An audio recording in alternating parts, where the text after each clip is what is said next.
Maplewood, Illinois, the 20th of August 2023. Marcus Jones has been a plumber for 14 years, fixed thousands of drains, cleared thousands of clogs, seen everything you could imagine stuck in a pipe, roots, grease, toys, even a wedding ring once. But today, at Willow Creek Middle School, his camera snake picks up something different. Something that makes his stomach turn. Fabric, blue canvas, a strap. He could ignore it. Just clear the surface clog, like the last company did for 10 years. File the report, collect the check, move on to the next job. But something tells him to investigate deeper. Against every warning label left by Reliable Pipes Incorporated, he opens the main drainage cleanout in the sealed basement. The heavy metal plate groans as it gives way, and what he finds will rip Maplewood apart. 4 students, missing for a decade, hidden in the pipes, preserved like specimens, right underneath everyone's feet. This is the story of how one plumber's decision to do his job right exposed 10 years of horror, a corrupt system, and a killer who thought he'd never be caught. Before we continue, I just want to say thank you for taking the time to listen to this investigation. If you're comfortable, let me know in the comments where you're listening from and what drew you to Cold Trail today. Your engagement helps us continue bringing these untold stories to light. Now, let me tell you what happened to Taylor Miller, Chloe Davis, Julian Flores, and Maya Sharma. Maplewood, Illinois, the 20th of August 2023. Marcus Jones pulls his work van into the parking lot of Willow Creek Middle School. He's 38 years old, owns his own small plumbing business, Jones Integrity Services. Just him, one apprentice, and a 2015 Ford Transit that's seen better days. He's not here by choice. This job came through a third-party contractor. Emergency inspection required by the county before the school can be sold to a charter school development company. Full code compliance check on all infrastructure. The building is 70 years old, and someone finally cared enough to look deeper than the surface. Marcus didn't want this job. School district work is messy, underpaid, and usually thankless. But his regular contracts are slow this month. He needs the money. 2 kids in college, mortgage, the usual pressures of running your own business. So here he is, again dealing with someone else's mess. But here's what bothers Marcus. For the last 10 years, this school paid Reliable Pipes Incorporated thousands of dollars. Service calls every 2 to 3 weeks. Same problem. Basement drainage backing up in the east wing. Reliable Pipes would show up, snake the line, clear the immediate clog, file a report, collect the check, and leave. Standard operating procedure. Never fixed the underlying issue. Never opened the main cleanout. Never investigated why a 70-year-old school needed drainage service twice a month. Marcus knows why they didn't. He used to work for a company just like Reliable Pipes. Big operation, 15 trucks, corporate contracts, quarterly profit targets. His old boss used to say the same thing. Fix it permanently. Lose the recurring revenue. That's not good business. Marcus disagreed. Got into arguments about it. Eventually got laid off during budget cuts. Now he runs his own operation. Does things right, even when it costs him money. This morning, before leaving his shop, Marcus reviewed the service history for Willow Creek Middle School. The file was thick. 127 service calls in 10 years. All logged by Reliable Pipes Incorporated. All marked as temporary clogs cleared. All with the same notation at the bottom. Mainline access not required. Surface blockage resolved. Marcus shook his head reading those reports. Something was wrong. Drains don't clog that frequently unless there's a structural problem. Root intrusion, broken pipe, settling foundation, something systemic. But Reliable Pipes never looked. They just kept billing. Now Marcus is here because the sale of the school requires a full third-party inspection. The county inspector flagged the drainage history as suspicious. Required an independent plumber to do a complete diagnostic. Open everything. Camera the whole system. Find the real problem. Marcus didn't know he was about to find four families' worst nightmare. Willow Creek Middle School sits on the west side of Maplewood. Built in 1953. 3 stories, beige brick, cracked parking lot, rusted chain-link fence around the perimeter. The building has that particular sadness that comes with decades of deferred maintenance. Peeling paint. Boarded windows on the 3rd floor. A playground with equipment that should have been replaced in the 90 seconds. The neighborhood used to be different. Back in the 50 seconds and 60 seconds, solid middle-class families. Teachers, factory supervisors, small business owners. The kind of place where people knew their neighbors and kids walked to school. By the 80 seconds and 90 seconds, the factories closed. The middle class left. Property values dropped. The demographics shifted. Now, 2023, the neighborhood is economically depressed. High poverty rate, high unemployment, high crime. The school reflects that reality. 380 students, 62% Black, 25% Latino, 13% other. Underfunded, overcrowded classrooms, outdated textbooks, broken heating system.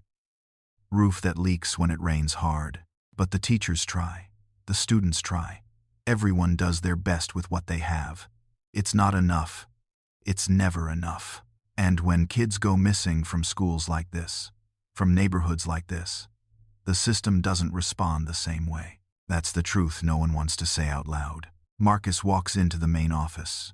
The secretary, Mrs. Chen, looks up from her computer. She's in her 50 seconds, glasses on a beaded chain, cardigan despite the August heat. She smiles. But it's tired. You're the plumber for the inspection? Marcus nods, setting down his toolbox. Yes, ma'am. Marcus Jones. I'm here to do the drainage diagnostic for the county compliance report. Mrs. Chen pulls out a folder, flips through some papers. You'll need access to the basement. The boiler room area. It's been sealed for years. Asbestos abatement back in 2015. They never reopened that section. The inspector left the key with me. She hands Marcus a key ring with 3 keys. 1 for the basement door. 1 for the boiler room. 1 for the utility closet. Fair warning, she says, her smile fading. It's not pretty down there. Old building. Lots of dust. The last company, Reliable Pipes, they only ever worked on the accessible lines, never went into the sealed section. Said it wasn't necessary. Marcus takes the keys. That's exactly the problem, ma'am. Sometimes the necessary work is the work nobody wants to do. Mrs. Chen looks at him for a moment, something sad in her eyes. You know, over the years, we've had a lot of problems in this building. Things that don't make sense. Kids who disappeared. Police said they ran away. But she trails off, shaking her head. I don't know why I'm telling you this. You're just here to fix the pipes. Marcus meets her eyes. Sometimes fixing the pipes means finding out what's really broken. Marcus takes the stairs down to the basement. Each step creaks under his weight. The stairwell is narrow, paint peeling from the walls, one flickering fluorescent light barely illuminating the descent. The air changes as he goes deeper, cooler, damp. The smell hits him halfway down. Musty, chemical, something else underneath he can't quite identify. At the bottom, there's a heavy metal door marked boiler room. Authorized personnel only. Asbestos abatement. Completed 2015. Marcus tries the first key. It doesn't fit. Tries the second. The lock turns with a grinding sound. He pushes the door open. The boiler room is exactly what Mrs. Chen warned. Decades of neglect. The massive old boiler sits silent in the center, decommissioned years ago but never removed. Pipes run along the ceiling and walls like metal veins. Everything is covered in a fine layer of dust. But it's the smell that gets Marcus. Stronger now. Acrid. Biting. Chemical preservation mixed with decay. He's smelled it before. In his grandfather's old workshop. Formaldehyde. Marcus pulls out his inspection camera. Professional grade, 200-foot cable, high-resolution color screen. He consults the building plans the county inspector provided. The main drainage cleanout should be along the west wall, beneath the old boiler platform. He moves carefully, stepping over debris, old paint cans, broken chairs. Things that got stored and forgotten. He finds it. A massive cast iron cleanout plate, 18 inches in diameter, set into the concrete floor. Someone painted over it, multiple times, beige, then gray, then beige again. Layers of institutional negligence. There are old warning stickers plastered around it. Reliable pipes incorporated. Temporary fix only. Main line stable. Do not open without authorization. Marcus pulls out his phone, takes photos. Documents everything. This is exactly what he expected to find. A company covering their own shortcuts. He sets up his work light, pulls out his pipe wrench, and starts working on the bolts. They're rusted, haven't been touched in years, maybe decades. It takes 20 minutes of work before the first bolt breaks free. The smell intensifies immediately. Marcus gags, pulls his respirator mask from his toolbox, straps it on. Whatever is down there, it's been sealed for a long time. He works faster now, removing the remaining bolts. The cleanout plate is heavy, 40 pounds of cast iron.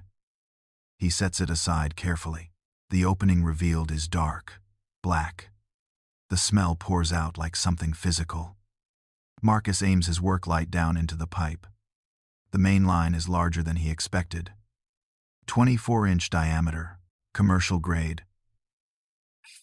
Old clay, pipe, probably original to the 1953 construction. He can see standing water at the bottom, maybe 4 feet down. And something else. Shapes in the water. Plastic. Industrial plastic sheeting, wrapped around something. Marcus feels his pulse quicken. He's seen bodies before. Training videos, safety courses. One time on a job site when a homeless man died in a crawl space during winter. But this feels different. Wrong. Deliberate. He lowers the camera snake into the opening. The screen flickers to life. The image is murky at first, adjusting to the darkness and the standing water. Then it focuses. Marcus's breath catches. 4 bundles, each carefully wrapped in industrial plastic sheeting. The thick kind. The kind janitors use to cover equipment during painting or fumigation. Each bundle is secured with duct tape. Layer upon layer. Methodical and careful. The plastic is translucent enough that Marcus can see what's inside. Skeletal remains. 4 bodies. 4 people who were wrapped with precision, treated with chemicals to preserve them, and hidden in a drainage pipe beneath a middle school for years. Marcus stumbles backward, his hand shaking as he holds the camera monitor. The image on the screen doesn't change. The bodies are still there. Small bodies, teenager-sized. The first bundle has remnants of fabric visible through the plastic. A blue backpack strap, a school hoodie. The second has what looks like a varsity jacket. The third and fourth are harder to make out. But they're there, all positioned carefully, almost reverently, like someone arranged them with purpose. Marcus pulls off his respirator mask. His hands are shaking. He's breathing hard. 14 years as a plumber, and he's never seen anything like this. His mind races through the implications. 4 bodies, hidden for years. In a school, preserved with formaldehyde. Wrapped by someone who had access to industrial supplies. Someone who knew the drainage system. Someone who knew nobody would look here because Reliable Pipes Incorporated made sure nobody ever opened this cleanout. His phone is out of his pocket before he consciously decides to call 911. The call connects. 911. What's your emergency? Marcus's voice is steady, but barely. This is Marcus Jones. I'm a plumber conducting an inspection at Willow Creek Middle School, 847 Pinewood Avenue in Maplewood. I've just discovered human remains. Multiple victims. I need police and the medical examiner immediately. The dispatcher's tone sharpens. Can you confirm you found human remains? How many? 4. 4 bodies, wrapped in plastic, hidden in the main drainage pipe beneath the basement. They've been here for years. There's a pause. The dispatcher is typing. Sir, I'm dispatching units now. Can you exit the building and wait for officers to arrive? Do not touch anything else. I'm in the basement. I'll go up to the main entrance. Officers are 3 minutes out. Stay on the line with me. Marcus climbs the stairs, his legs feeling weak. When he emerges into the main office, Mrs. Chen takes one look at his face and stands up. What happened? Are you okay? Marcus can't find the words immediately. He just shakes his head. I need you to evacuate the building. Police are coming. I found something in the basement. Mrs. Chen's face goes pale. What did you find? Marcus meets her eyes. The reason your drainage was clogged. Within 3 minutes, 2 patrol cars pull into the parking lot. Within 10 minutes, the entire school is surrounded. Crime scene tape goes up. Students who were in summer programs are evacuated. Teachers are let out in confused clusters. Within 30 minutes, Detective Alex Grace arrives. Grace is 41 years old, 15 years with Maplewood PD, the last 8 inches homicide. She's 5'7", keeps her dark hair short, wears practical clothes built for movement. No nonsense, no patience for bureaucracy. She's seen the worst Maplewood has to offer. But when she gets the call about 4 bodies in a school drainage system, even she feels her stomach drop. She finds Marcus sitting in his van, giving his statement to a uniformed officer. Grace approaches, shows her badge. Mr. Jones, I'm Detective Grace. I'm going to need you to walk me through exactly what you found. Marcus nods. Glad for something to do, someone to tell. He explains the inspection, the service history, the sealed boiler room, the clean-out plate covered in warning stickers. The moment he opened it and lowered his camera, Grace listens, takes notes, asks sharp questions about timeline and his movements. Did you touch anything besides the clean-out plate? No. Just remove the bolts, opened the plate, used my camera. That's it. And the camera footage? Still on my monitor. I can show you. Grace follows Marcus to his van. He powers up the inspection monitor, plays back the footage.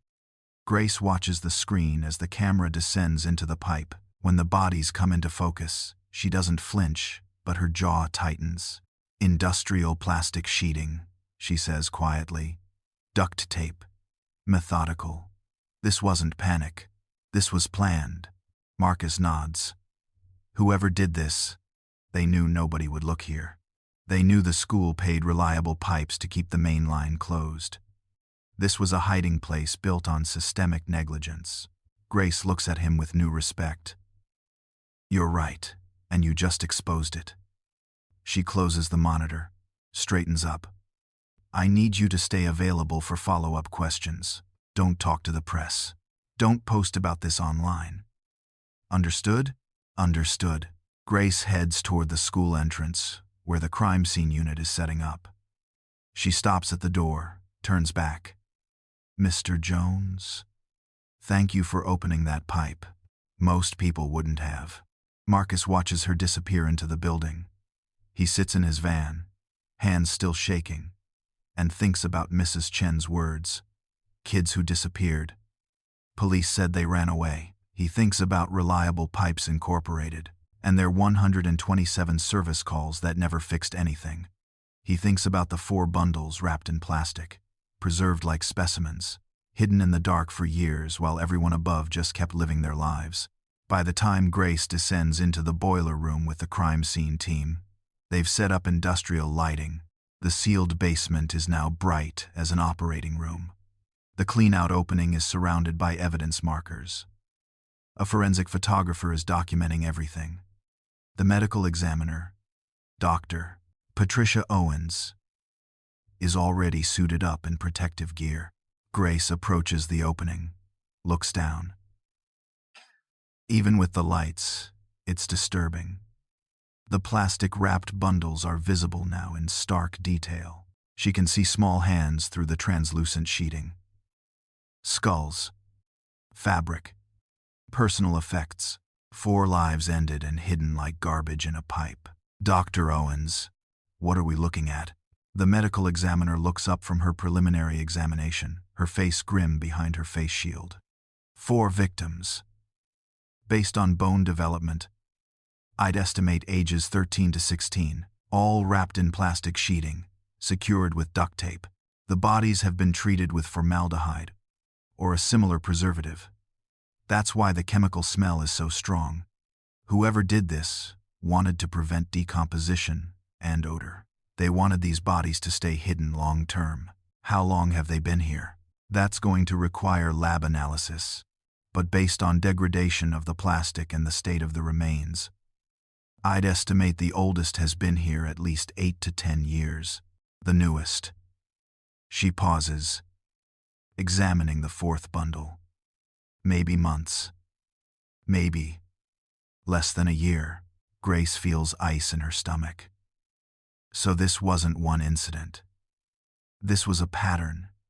Someone was using this pipe as a disposal site over a period of years. Dr. Owens nods. That's what it looks like. And they had to have regular access to this building. They had to know the drainage system wouldn't be inspected. They had to have access to these supplies. She gestures to the industrial plastic. This is professional-grade vapor barrier, the kind used in construction and maintenance. Grace turns to her team. I want the building searched top to bottom. I want every employee's background checked. I want a list of anyone with regular access to this basement, and I want to know who at Reliable Pipes Incorporated made the decision to never open this cleanout despite 127 service calls.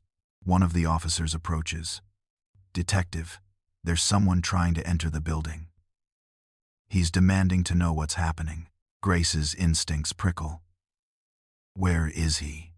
Race. Outside. Uniformed officers are keeping him back. Keep him there. I'm coming up. Grace climbs the stairs 2 at a time. She emerges into the parking lot, now flooded with police vehicles, crime scene van, medical examiner's truck, and a growing crowd of neighbors and media.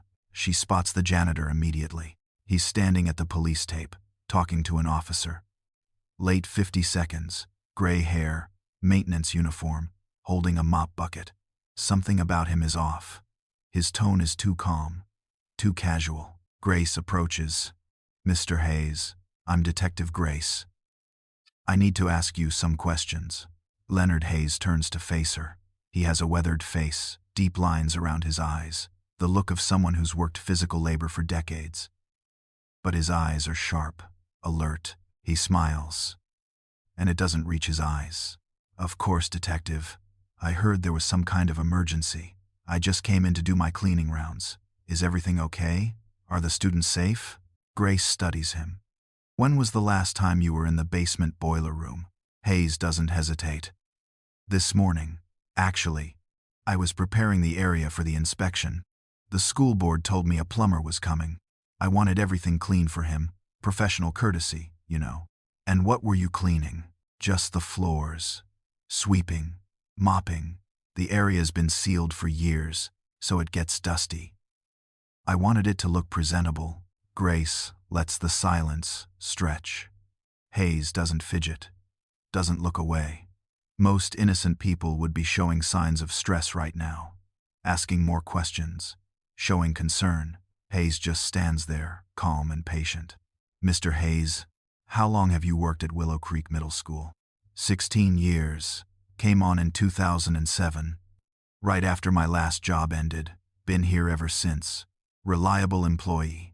Never missed a day unless I was sick. And in those 16 years, did you ever have reason to access the main drainage cleanout in the basement? Hayes shakes his head.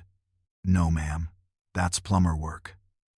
I just keep the building clean and maintained. I leave the technical stuff to the professionals. Grace makes a mental note. 16 years. The medical examiner estimated the oldest body had been there 8 to 10 years. Hayes would have been working here when it was placed. I'm going to need you to come to the station to give a formal statement. Just routine. Everyone who works in the building will need to be interviewed. Hayes nods, still calm. Of course. Happy to help. Should I follow you there? Or, one of my officers will give you a ride. Standard procedure for witness interviews. For just a moment, something flickers in Hayes's eyes. Not quite fear, more like calculation. Then it's gone, replaced by that same cooperative smile. Whatever you need, Detective. Grace watches as Hayes is led to a patrol car. Something about this man sets off every alarm she has. The way he positioned himself at the crime scene, the fact that he was in the boiler room this morning, allegedly cleaning, the unnatural calm, 16 years of access to a building where 4 children were hidden in the pipes. She pulls out her phone, calls her partner, Detective Ramon Torres. Ray, I need you to run a full background check on Leonard Hayes, janitor at Willow Creek Middle School. Employment history, criminal record, family, everything. And I need it an hour ago. Torres doesn't ask questions. On it. Grace turns back to the school building. The sun is starting to set, casting long shadows across the parking lot. In a few hours, she'll have identifications on the victims. In a few hours, she'll be making the calls no detective ever wants to make. Telling parents their missing children have been found. Telling them the search is over. Telling them it ended in a drainage pipe beneath their school. But first, she needs to understand who Leonard Hayes really is. Because something in his eyes told her everything she needs to know. This man isn't surprised by what was found. He's worried about what else might be discovered. 4 bodies hidden for a decade. A janitor who's too calm. A plumber who refused to ignore what he saw. This case is just beginning to unravel. If this investigation gripped you, if you want to see justice for Taylor, Chloe, Julian, and Maya, then I need you to do something right now. Hit that subscribe button. Hit it hard. Turn on notifications. Because Cold Trail doesn't just tell these stories. We demand they're remembered. We demand accountability. The algorithm buries stories like this because they're uncomfortable, because they reveal systemic failures, because they make people ask hard questions about who gets protected and who gets forgotten. Don't let that happen. Share this episode. Leave a comment. Tell me what detail caught your attention. Tell me what made you angry. Your engagement is what keeps these victims' stories alive. Next episode, we'll reveal the identities of those 4 students. We'll meet the families who never stopped searching. And we'll begin to uncover the dark truth about Leonard Hayes and the system that let him hide in plain sight for 16 years. This is Cold Trail. I'm your host. And we don't let the guilty rest easy. Subscribe now. The dental records come back in 36 hours.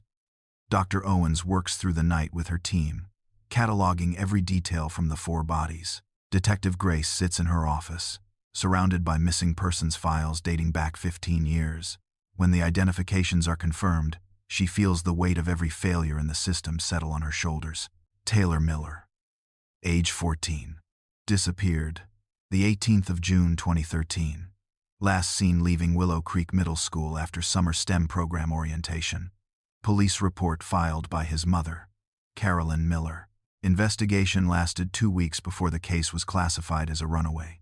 Taylor had gotten into an argument with his mother about college plans. The investigating officer noted typical teenage rebellion in his report and closed the case. Chloe Davis, age 13, disappeared the 22nd of October 2015. Vanished after staying late for debate club practice. Her parents reported her missing within hours. Search lasted 1 month. Police found her diary with entries about feeling overwhelmed by school pressure. Case closed as probable runaway. Julian Flores, age 15, disappeared the 7th of March 2018. Failed to return home after tutoring younger students in the library. His grandmother, who raised him, pleaded with police for months. They found a bus ticket search on his phone browser. Case marked as voluntary departure.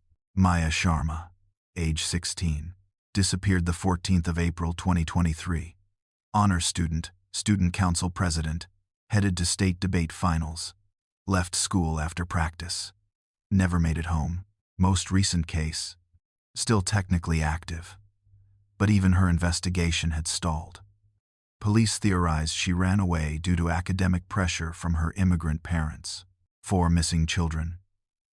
4 families begging for help.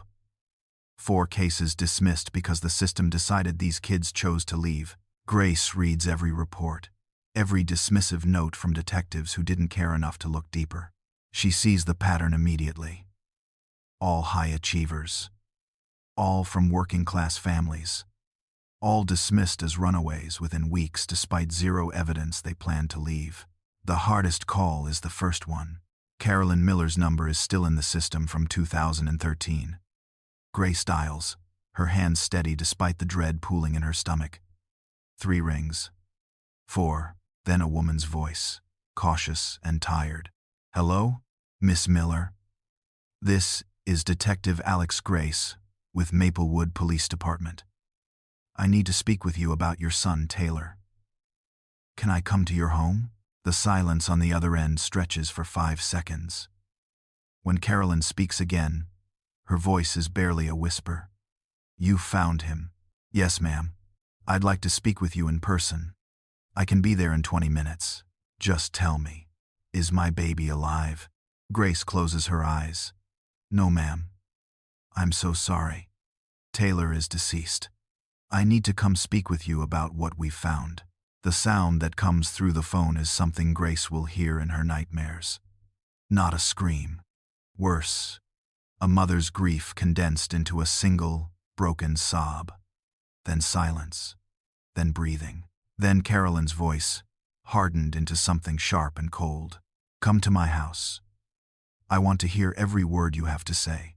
Carolyn Miller lives in a small bungalow on the south side of Maplewood. The paint is peeling. The porch sags slightly, but the lawn is meticulously maintained. Grace parks in the driveway, takes a moment to prepare herself. She's delivered death notifications before, but this one carries the weight of 10 years of dismissal and institutional failure. Carolyn opens the door before Grace can knock. She's 48 years old but looks older, the way grief ages people. Her hair is pulled back, her face drawn, but her eyes are fierce. She steps aside without a word, lets Grace enter. The living room is a shrine. Photos of Taylor cover every surface. Elementary school pictures. Science fair ribbons. Acceptance letter to the summer STEM program at Northwestern, pinned to the wall. A baseball glove sits in a display case. Everything preserved exactly as it was 10 years ago. "Sit," Carolyn says. It's not an invitation. It's a command. Grace sits on the couch. Carolyn remains standing, arms crossed. "Tell me." Grace explains everything. The drainage inspection. The bodies found wrapped in plastic beneath the school. The preservation. The deliberate hiding. Taylor's identification through dental records. As Grace speaks, Carolyn's face goes from grief to rage. 10 years, Carolyn says, her voice shaking. "My baby was under that school for 10 years, and you people told me he ran away. Miss Miller, I wasn't." "Don't," Carolyn cuts her off. "Don't tell me you weren't the detective on his case. You're all the same. You know what your officer told me in 2013? He said Taylor probably ran off because he didn't want to deal with his responsibilities. Said black boys from this neighborhood do it all the time, get scared of success and run." Her voice breaks. "My son had a full scholarship waiting. He was brilliant. He was going to be an engineer. And your department decided he was just another runaway because it was easier than doing your job." Grace doesn't defend her department. She can't. "You're right. The investigation failed Taylor. It failed you." "Failed?" Carolyn's laugh is bitter. "It didn't fail. It never started. 2 weeks. That's all the time you gave my son. 2 weeks before you decided he wasn't worth looking for." She points to the wall. "You see that acceptance letter? Northwestern's summer STEM intensive program. 14 years old and already being recruited by major universities. But when I showed your detective that letter, you know what he said? He said it probably stressed Taylor out. Said smart black kids sometimes can't handle the pressure. He made it about race and pressure instead of about finding my child. I'm listening, Miss Miller, and I promise you, this investigation will not stop until we find who did this. Carolyn steps closer, and Grace sees the full force of a mother's rage. You found 4 bodies. That means 3 other families got the same lies I did. How many detectives ignored how many mothers? How many fathers were told their kids just walked away? You want to investigate? Start with your own department. Start with every officer who saw a missing black or brown kid and decided it wasn't worth their time. Grace stands, meets Carolyn's eyes. You're right. And I will. I'm assigning myself as lead detective. I'm reopening every aspect of Taylor's disappearance, and I'm going to find out who took him from you. Carolyn's anger doesn't soften, but something shifts in her expression. A flicker of grim satisfaction. Good, because my son deserves justice. They all do. And Detective Grace? If you find the person who did this, you make sure they never see daylight again. You make sure they understand they took everything from me. Grace starts with Reliable Pipes Incorporated the next morning. The company operates out of a converted warehouse on the industrial side of town. 12 trucks parked in neat rows. A reception area with motivational posters about customer service and efficiency. The owner, Frank Mitchell, meets her in his office with the wariness of a man who knows he's about to have a very bad day. Mitchell is 62, heavy-set, wearing a polo shirt with the company logo embroidered on the chest. His office is decorated with plaques celebrating 30 years in business and photos of him shaking hands with local politicians. Grace sits across from his desk and watches him squirm. Detective Grace, I'm happy to cooperate, but I'm not sure what this is about. We service hundreds of accounts. If there's a complaint, Grace cuts him off. Willow Creek Middle School. 127 service calls over 10 years. All logged as temporary fixes. Never once did your company open the main drainage cleanout. Why? Mitchell shifts in his chair. That's standard protocol. If the immediate blockage is cleared, there's no reason to escalate to major work. Schools operate on tight budgets. We keep costs down. Costs down, Grace repeats. Or profits up. Because 127 service calls at what, $200 each? That's over $25,000 in revenue from one location. Revenue that disappears if you actually fix the underlying problem. Mitchell's face flushes. Now wait a minute, detective. That's exactly what it is. Deliberate negligence, disguised as business strategy. While you were maximizing your billable hours, 4 children were decomposing in that drainage pipe. How was I supposed to know? You weren't supposed to know. You were supposed to do your job. You were supposed to investigate recurring problems instead of milking them for profit. But you didn't. So now I'm going to review every service call, every report, every decision your company made. And if I find evidence of deliberate obstruction, you're going to be charged as an accessory. Mitchell goes pale. I didn't know about any bodies, I swear. My technicians just followed standard procedures. Grace leans forward. Your standard procedures created the perfect hiding place for a killer. 4 families buried their children because you cared more about recurring revenue than fixing a drain. She stands, dropping a subpoena on his desk.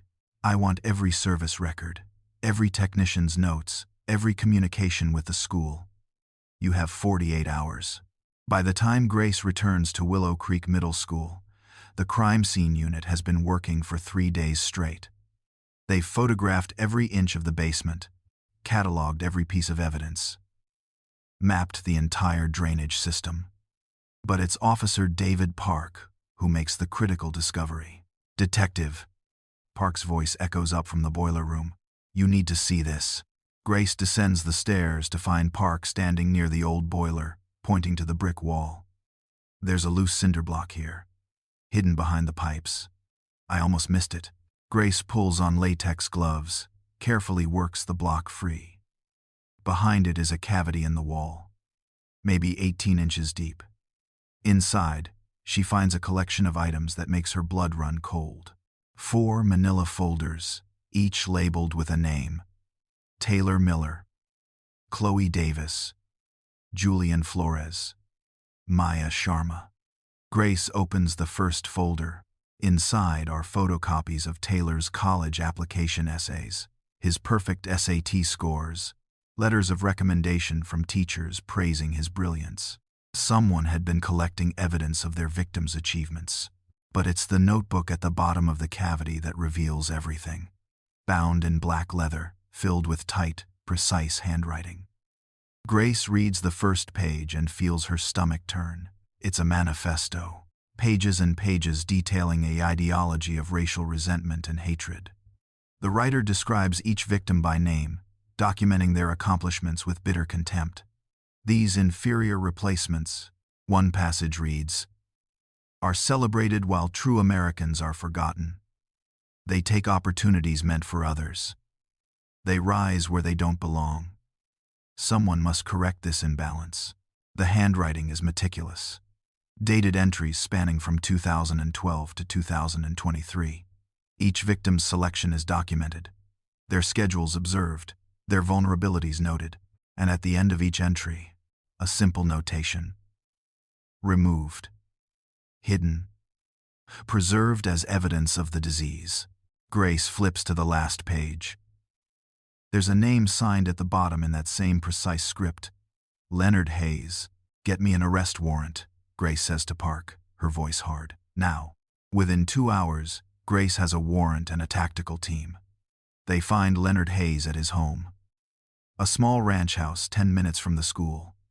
He's in his backyard, burning papers in a metal drum. When he sees the police, he doesn't run. He just stops, sets down the poker he was using to stir the fire, and waits. Leonard Hayes, Grace says, weapon drawn but pointed down. You're under arrest for the murders of Taylor Miller, Chloe Davis, Julian Flores, and Maya Sharma. Hayes looks at her with those same calculating eyes she saw at the crime scene. I want my lawyer. Smart. You're going to need one. Grace nods to the officers, who move forward with handcuffs. As they secure him, Grace steps closer. We found your hiding place. We found your trophies. We found your manifesto. 16 years you worked at that school. 16 years you had access to those children. It's over. For the first time, Hayes's calm cracks. Just for a moment.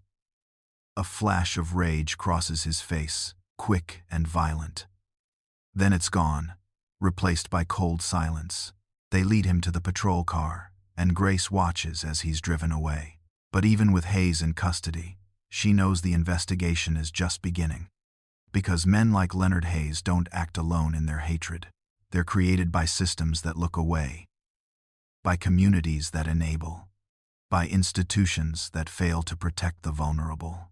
She turns back to the house, where officers are beginning the search. Whatever Hayes was burning, they'll reconstruct it. Whatever he was hiding, they'll find it. Justice for Taylor, Chloe, Julian, and Maya demands nothing less than complete answers. Detective Grace can't sleep. Something about Leonard Hayes doesn't add up. The manifesto explains the ideology. But ideology alone doesn't explain the meticulous preservation, the careful selection, the decade-long pattern. Hate is messy and impulsive. This was personal and controlled. At 3 a.m., she's back at her desk, running deeper background checks. Hayes's employment history shows gaps. He worked at 3 other schools before Willow Creek, each time leaving after 2 or 3 years. No disciplinary issues. Just moved on. Grace pulls his high school records from Maplewood North, class of 1989. She cross-references the yearbook photos with known associates, family members of victims, anyone who might connect. Then she finds it. Page 47. Senior class. Leonard Hayes standing in the back row of the debate club photo.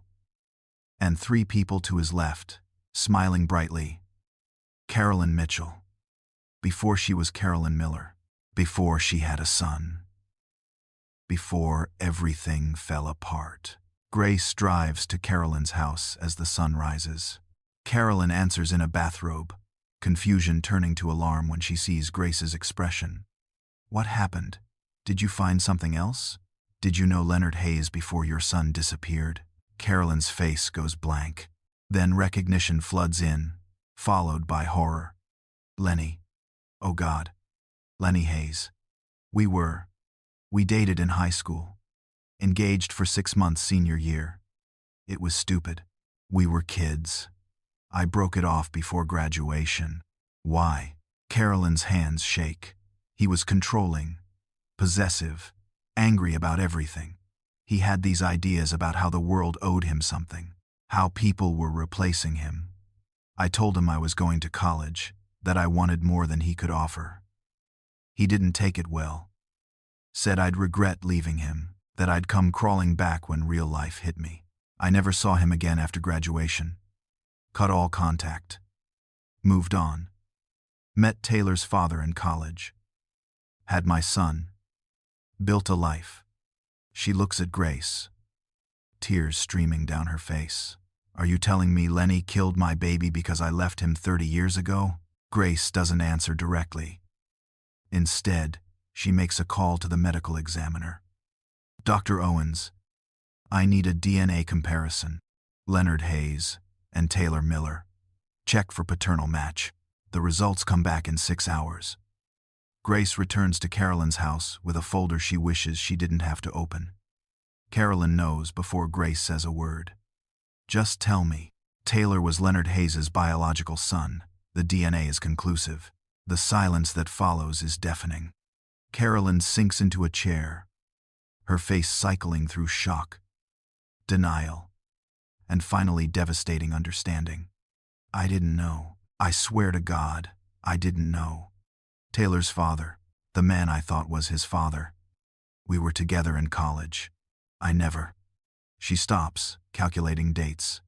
That last week, before I left for college, Lenny showed up. Said he wanted closure. One last time together. I was 18 and stupid, and thought it would give us both peace. She looks at Grace with absolute horror. He knew. All these years, Lenny knew Taylor was his son.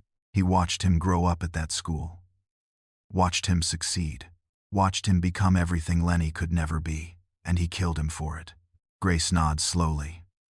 The other victims were cover, ideological window dressing. But Taylor was the target.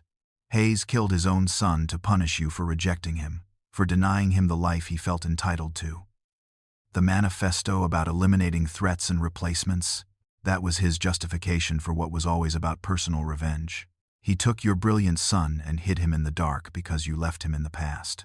Carolyn's grief transforms into something primal. She screams, a raw sound of anguish that echoes through the house. Grace sits with her, silent, letting the truth settle. When Carolyn finally speaks again, her voice is dead. I gave birth to a child who was murdered by his own father because I refused to be controlled. Tell me, detective, how do I live with that? Grace has no answer. Because the truth is, there is no living with it. There's only surviving it. The trial takes 8 weeks. The evidence is overwhelming. Hayes' manifesto, the DNA proof, the victim's belongings hidden in his home. Testimony from Marcus Jones about the discovery. Detective Grace laying out the timeline. Carolyn Miller's devastating statement about their history. The jury deliberates for 3 hours before returning guilty verdicts on 4 counts of first-degree murder. The judge sentences Hayes to 4 consecutive life terms without possibility of parole. Hayes shows no emotion as the sentence is read. He sits in his orange jumpsuit, hands folded, that same calculating expression he wore when Grace first arrested him. But when the judge asks if he has any final words, Hayes looks directly at Carolyn Miller in the gallery. You took my future when you left. I just balanced the scales. Carolyn doesn't flinch. She stares back at him with iron resolve. You had no future to take. You were always nothing. And now the world knows it. Hayes is led away to spend the rest of his life in a maximum security prison. Grace watches him go and feels no satisfaction. Justice doesn't bring back the dead. It just stops the killer from creating more victims. The fallout spreads like wildfire through Maplewood. Principal Vivian Albright resigns within days of the verdict. The school board releases a statement accepting her resignation and acknowledging systemic failures in student safety protocols. Albright releases her own statement, admitting she ignored warning signs and prioritized the school's reputation over student welfare. She moves out of state shortly after. Her career in education permanently destroyed. Reliable Pipes Incorporated faces worse consequences. Within a week of the trial's conclusion, every major contract in Maplewood is terminated. The city launches an investigation into the company's practices across all accounts. Frank Mitchell's testimony that he prioritized recurring revenue over permanent fixes becomes a public relations nightmare. Parents whose children attended Willow Creek file a class action lawsuit. Mitchell tries to issue apologies, tries to claim ignorance, but the damage is done. 3 months after the trial ends, Reliable Pipes Incorporated declares bankruptcy and ceases operations. All 12 trucks are auctioned off. The warehouse sits empty, but the most powerful moment comes during Marcus Jones's testimony.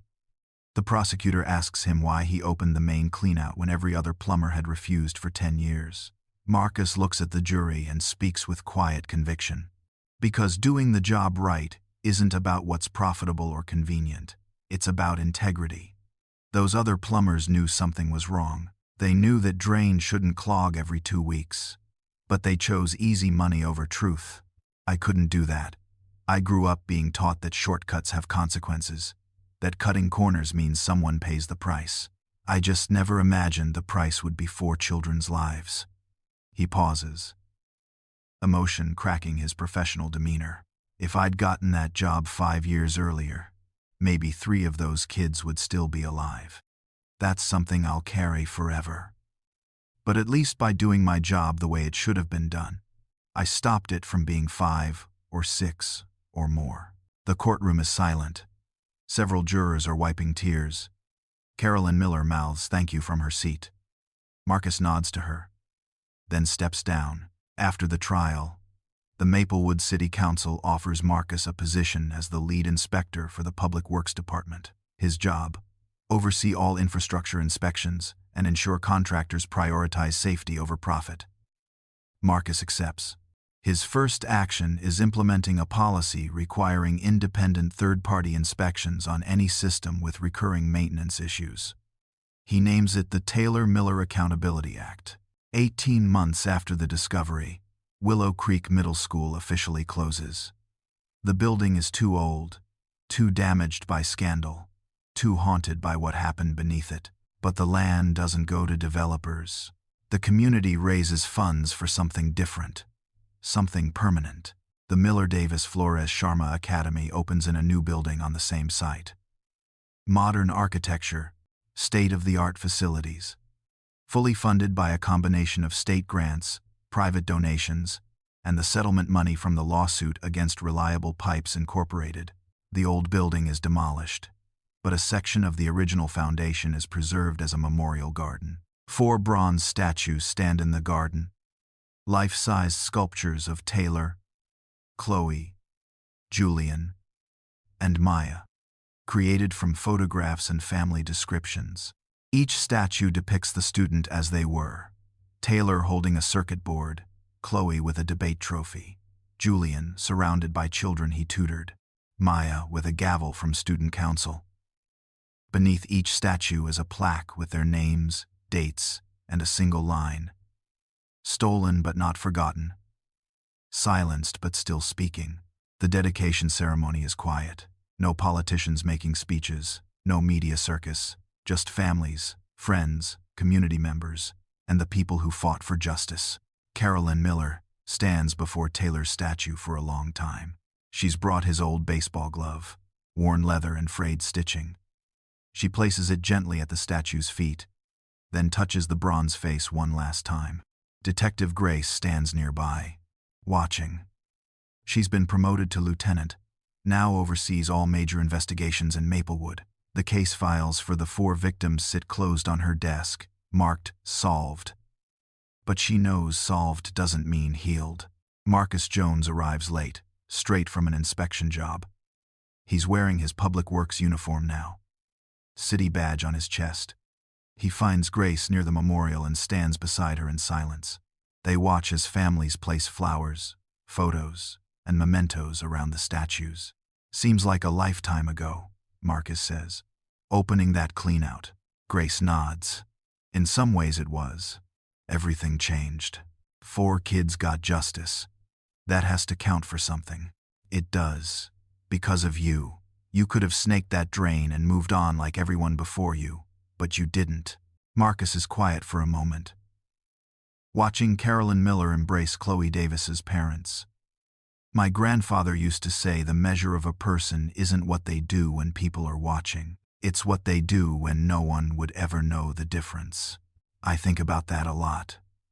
All those other plumbers. They could have looked deeper, should have looked deeper. Except them. They had to live knowing they chose the easy way. And you chose integrity. I chose to do my job right. Seems like that shouldn't be remarkable. But here we are. They stand together as the sun sets over the memorial garden. The bronze statues glow in the golden light. In the distance, children play on the new school's playground, their laughter carrying on the wind. Life continues. Healing begins. But the lesson remains. Grace turns to Marcus, something heavy in her expression. The pipes are clean now, Marcus. System's been overhauled. New policies in place. Independent inspections required. Marcus looks at the memorial, then back at the new school building where students will learn and grow and dream about futures they'll actually get to live. The pipes are clean now, Alex. But the system, that's a whole other kind of maintenance. He pauses, letting the words settle.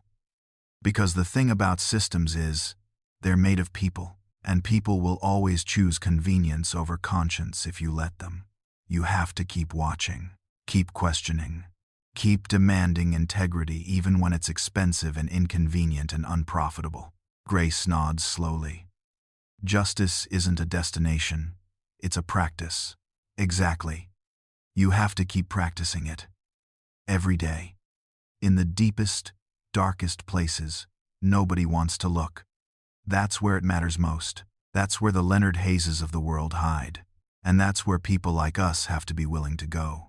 They watch as families begin to leave, as the evening settles over the memorial.